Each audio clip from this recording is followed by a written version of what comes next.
ito po ang naka-open sa atin na farm ngayon. Ito ang SNL Acosta. Yes po. Meron po tayong free entrance, photoshoot, and wine tasting.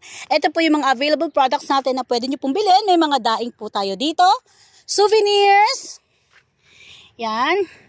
Personalized souvenirs po yan ng ating mga taga-farm. Ayan. Ito po, chips. Nakatakip po tayo ng chips dito kasi baka po maarawan. Then, mga suka. Ayan po, ay gawang homemade suka po. Then, available din po ang J&J Sukang Ilocos. Meron din po tayo ditong padas. Premium quality yan. Chili oil. Amaris chili oil. Available din po. At mga sweets. Ayan. Hinihingal ako. Then, available din po ito. Hindi ko na po babanggitin dahil baka po ma-block po tayo ni Blue Up. Sa mga naiinitan, may nagtitinda din po tayo ng ice cream. Ayan.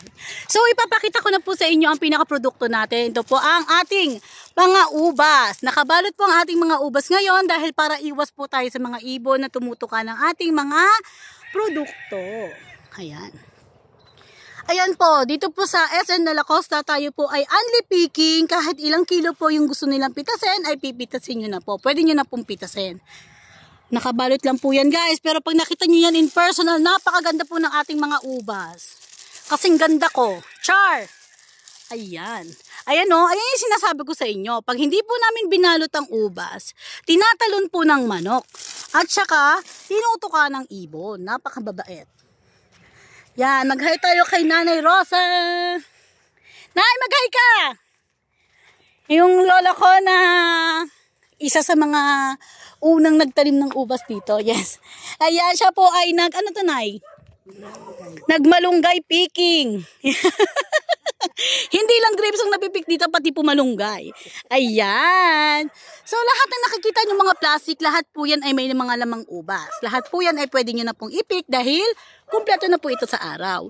Pero pag gusto nyo naman po ng hindi po ganun kahinog muna dahil matagal nyo pa po siya bago ubusin, may mga available pa po tayo dito ng mga color green po. Yan. Ito, it takes mga 2 weeks yan. Siguro hihinog na siya ng sobra-sobra. Nakatanggal na siya dito sa pinakaugat. Ayan.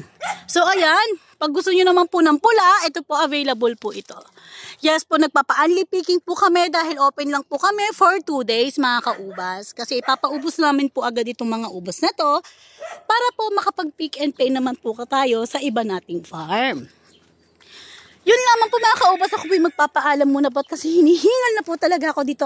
Kanina pa po ako salita ng salita. Bye-bye mga kaubas!